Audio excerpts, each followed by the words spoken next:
하늘이 잠시 숨을 고른 듯 보이지만 이건 단지 폭풍 전의 정적일 뿐입니다. 무섭게 북상하던 22호 태풍 한농. 그 거대한 눈은 한때 한반도를 향하고 있었습니다. 하지만 일본 남쪽 해상에서 거의 90도에 가까운 급선회, 유턴, 기압의 벽에 막혀 스스로의 길을 되돌아간 이상한 태풍. 겉보기엔 다행스러운 퇴장처럼 보이지만 이 유턴 뒤에는 또 다른 변수가 기다리고 있습니다. 바로 기온 급변의 파도. 태풍이 지나가지 않은 해라는 안도감 속에 숨어든 가을의 역습입니다. 태풍의 퇴장. 그러나 대륙의 냉기가 몰려온다. 한롱은 처음엔 한반도 쪽으로 빠르게 북상했습니다. 하지만 북서쪽에서 거대한 대륙 고기압이 확장되며 그 길목을 완전히 틀어막았습니다. 태풍의 북상 통로, 지향류라 불리는 바람길이 사라진 것입니다. 결국 한롱은 진로를 잃고 해상으로 유턴, 95% 이상 확률로 일본 남쪽 해상으로 빠져나가는 것으로 분석됩니다. 이로써 한국은 2009년 이후 16년 만에 태풍 없는 해로 기록될 전망입니다. 그러나 이 평온은 곧 차가운 칼날로 바뀝니다. 태풍이 몰고 왔던 열기는 사라지고 그 자리를 찬 대륙성 공기가 빠르게 채워 넣습니다. 하룻밤 사이 가을이 겨울이 된다. 10월 7일 전국에 비가 내린 뒤 8일부터는 찬바람이 본격적으로 불기 시작합니다. 9일에는 북풍 계열의 바람이 세차게 불며 낮에도 기온이 20도 아래로 떨어질 전망입니다. 단순한 온도 하락이 아닙니다. 늦더위가 길게 이어진 탓에 이번 한파는 체감상 더욱 매섭고 갑작스럽게 다가올 것입니다. 감기, 비염, 관절 통증. 이 계절의 문턱을 방심한 순간 건강이라는 작은 균형이 무너질 수 있습니다. 올가을, 기온보다 더 무서운 건 방심입니다. 주말에는 또 한 번의 가을비 경고. 하지만 이것으로 끝이 아닙니다. 연휴가 끝난 주말, 한반도 북쪽의 고기압이 빠지면서 그 가장자리에서 다시 비구름이 만들어질 가능성이 있습니다. 현재 수치 모델에 따르면 비구름의 중심은 북한 부근이지만 중부지방까지 비가 확대될 가능성도 충분합니다. 특히 미국 모델은 중북주 지역에 다소 강한 비를 예상하고 있습니다. 올해 유난히 잦은 비, 그 불안정한 하늘은 아직 끝나지 않았습니다. 태풍이 사라진 시대, 그러나 이상기후는 계속된다. 올해 한반도에 직접 상륙한 태풍은 0개. 하지만 그건 기후의 안전이 신호가 아닙니다. 오히려 기후의 불균형이 극단으로 치닫고 있다는 경고음입니다. 태풍이 비껴간 하늘 아래 우리의 일상은 잠시 평온해 보일지 몰라도 지구는 지금도 보이지 않는 재앙의 좌표를 수정 중입니다. 바다의 온도는 여전히 평년보다 2도 이상 높고 대기의 흐름은 불안정하며 겨울로 향하는 하늘은 어느 해보다 급격히 식고 있습니다. 태풍은 지나갔지만 자연은 아직 멈추지 않았다. 이번 한롱의 유턴은 우리가 안전하다고 믿는 순간 자연은 다른 형태로 균형을 되찾는다는 사실을 보여줍니다. 바람이 바뀌고 기온이 꺾이고 예측 불가능한 하늘은 여전히 경고를 보냅니다. 진짜 위기는 태풍이 아니라 그 뒤에 찾아오는 보이지 않는 변화다. 기상 칼럼니스트 코멘트. 오랜 태풍이 없었지만 그건 자연이 우리를 잊은 게 아니라 잠시 숨을 고르고 있는 것일 뿐입니다. 조용한 해, 그러나 더 위험한 바다. 태풍의 시대는 끝나지 않았다. 올해 여름은 겉보기엔 평온했습니다. 태풍은 일본과 중국으로 비껴갔고 한반도는 유난히 잠잠했습니다. 기상청 통계로 보면 올해 발생한 태풍 수는 평년과 비슷했지만 이상하게도 우리나라를 직접 강타한 태풍은 단 한 번도 없었습니다. 그 덕분에 사람들은 잠시 안도의 숨을 내쉬었죠. 하지만 그 평온함 뒤에는 불안한 침묵이 깔려 있습니다. 보이지 않는 변화, 뜨거워진 바다, 위험한 에너지의 축적. 지구온난화가 가속화되면서 한반도 주변 바다는 이미 평년보다 훨씬 뜨거워졌습니다. 특히 남해와 동해의 수온은 평균보다 2배 이상 빠른 속도로 상승하고 있습니다. 해수면 온도가 1도 오를 때마다 태풍의 강도는 3에서 5% 커진다는 연구 결과가 있습니다. 즉 지금 바다는 태풍이 오기만 하면 순식간에 괴물이 될 연료통처럼 달아오르고 있는 셈입니다. 지금은 그저 길이 막혀 있어서 태풍이 우리를 비껴갔을 뿐입니다. 하지만 만약 북태평양 고기압이 조금만 흔들리고 찬 공기와의 경계가 열리면 어떨까요? 그 순간 태풍은 머뭇거림 없이 북쪽으로 치솟을 겁니다. 한반도는 여름의 끝자락, 한 번에 모든 것을 쓸어버리는 초강력 태풍과 맞닥뜨릴 수도 있습니다. 불안정한 대기, 복잡해진 진로, 예측 불가능한 하늘. 지금의 하늘은 옛날과 다릅니다. 태풍의 길을 가로막던 제트기류가 약해지고 북태평양 고기압은 불규칙하게 흔들리며 그 사이에서 태풍은 점점 예측 불가능한 괴물로 변해가고 있습니다. 기상학자들은 이제 태풍의 경로를 단순히 지도 위에 그릴 수 없다고 말합니다. AI 예측 시스템이 도입되었지만 여전히 한계가 명확합니다. 특히 태풍의 강도 변화, 즉 어느 순간 폭발적으로 세질지를 정확히 예측하는 건 아직 불가능에 가깝습니다. 이제는 인간의 기술이 자연의 속도를 따라잡지 못하는 시대가 된 것입니다. 태풍은 줄었지만 더 강해졌다. 태풍의 숫자는 줄어들었습니다. 하지만 한 번 오면 모든 것을 무너뜨리는 초강력 태풍이 됩니다. 그것이 지금 우리가 살아가는 시대의 현실입니다. 단 한 번의 접근만으로 도시 전체가 마비될 수 있고 한 번의 경로 변경만으로 수백만 명이 위험에 노출될 수 있습니다.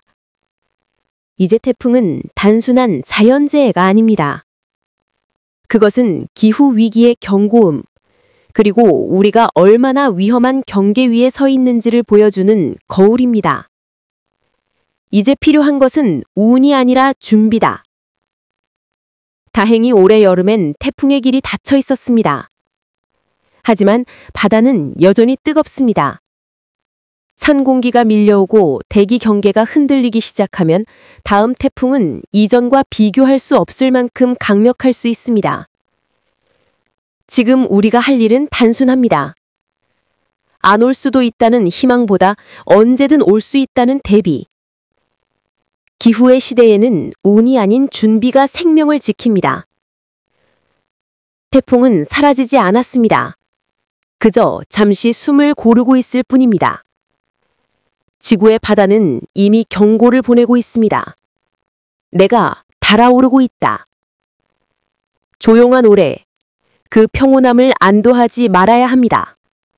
왜냐하면 지금의 고요는 어쩌면 다음 폭풍의 서막일지도 모르니까요. 뉴스 해설. 태풍의 시대, 끝나지 않은 경고.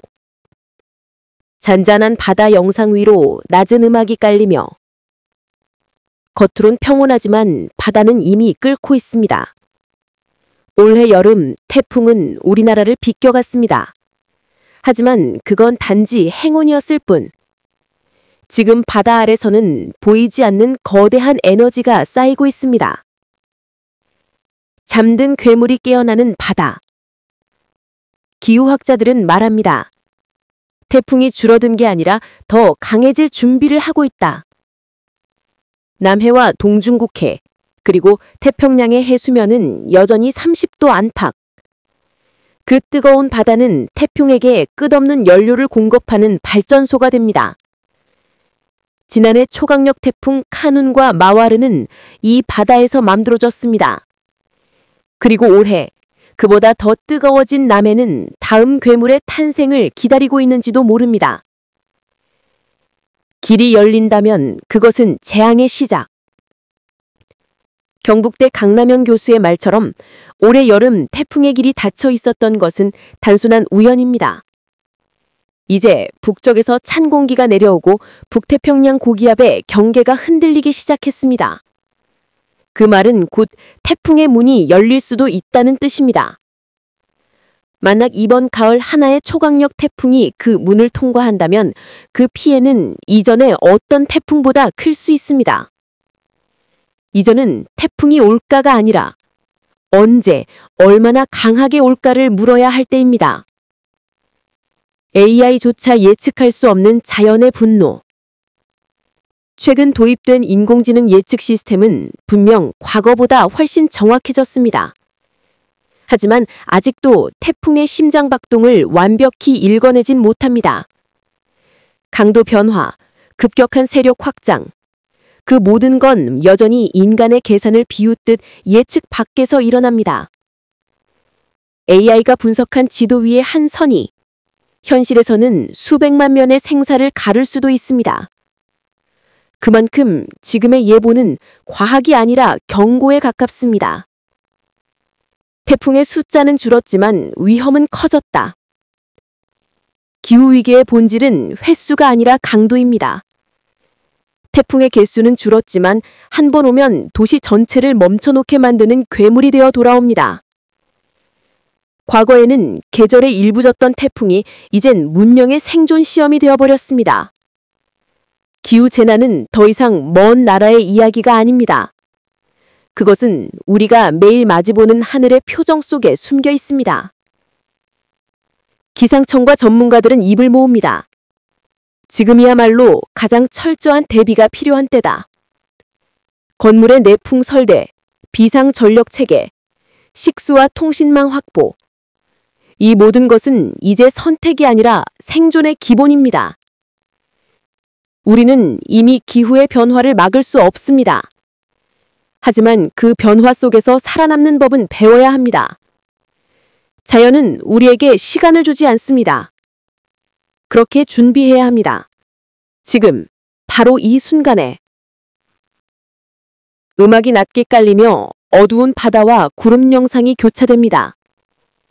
지구는 말없이 경고하고 있습니다. 태풍의 숫자가 아니라 그 무게로. 차갑게 비껴간 여름의 평온함 뒤엔 뜨거운 바다가 있습니다. 그리고 그 바다가 깨어나는 순간, 우리가 아는 계절의 질서는 완전히 달라질 것입니다.